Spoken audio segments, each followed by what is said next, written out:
Today, if you don't know, a very exciting day for the project. Today, VeVe and Akomi officially migrated all of their NFTs from the Go chain over to Immutable X Layer 2 on Ethereum.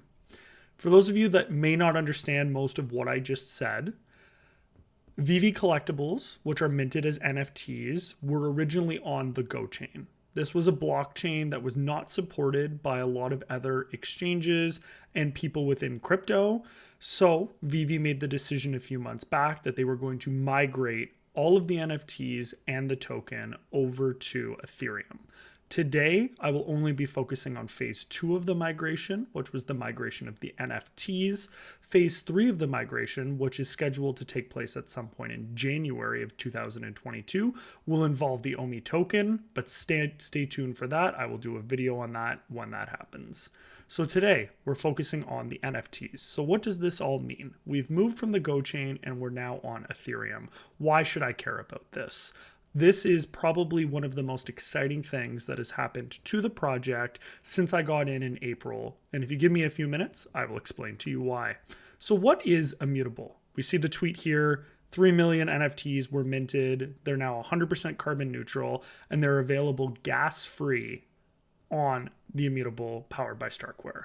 So gas-free, the reason that that's really important is because any of you that interact with other NFTs in the Ethereum ecosystem will know that gas fees is one of the biggest barriers to entry when it comes to NFT purchasing. One of the great things about using Immutable will be that you will be able to purchase these NFTs that are allowed to be interoperable on Immutable, and they will not cost you any extra money, which is massive because gas fees can run you hundreds and in extreme cases, thousands of dollars. And that is a huge barrier to entry to getting into a lot of NFT projects. This is the Immutable website. As we can see here, fairly straightforward. This is where we will be able to utilize their marketplace once the collectibles on VeVe become interoperable. So what does interoperability mean? Well, essentially what we are waiting to have happen is that the individual licensors will have to give VeVe and Akomi permission to have their collectibles leave the app and be listed elsewhere. One of the first places that interoperable VeVe NFTs will be listed is on the Immutable X marketplace.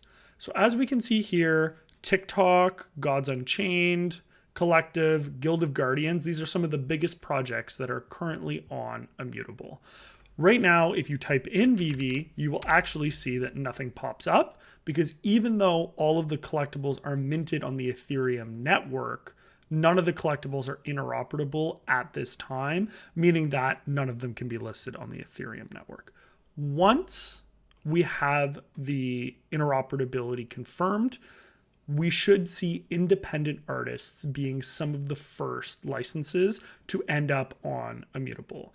That would mean Jermaine Rogers, Frank Kozik, Ron English, and a lot of the Decon designer drops as well should have permission to list on Immutable because they are independent artists and there is far less legal hurdles to go through in order for them to give permission to have their work listed.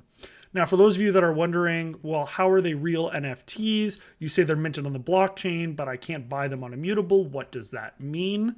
Essentially, what it means is that not all of the licensors understand the benefits of full interoperability, and some of the bigger licensors, such as Marvel and Disney, are probably just sitting back on the sidelines wanting to watch to see how this plays out over the first couple of weeks to make sure that all of the back end is occurring the way that it should. And I do fully anticipate that we will see every single license on the VeVe app being interoperable at some point.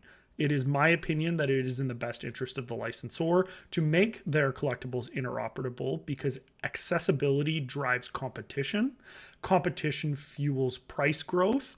And the more money that people spend on these collectives, the more money that these licensors will make off of them. So I do think that we will see that eventually moving forward. But for now, expect to see some of the independent licensors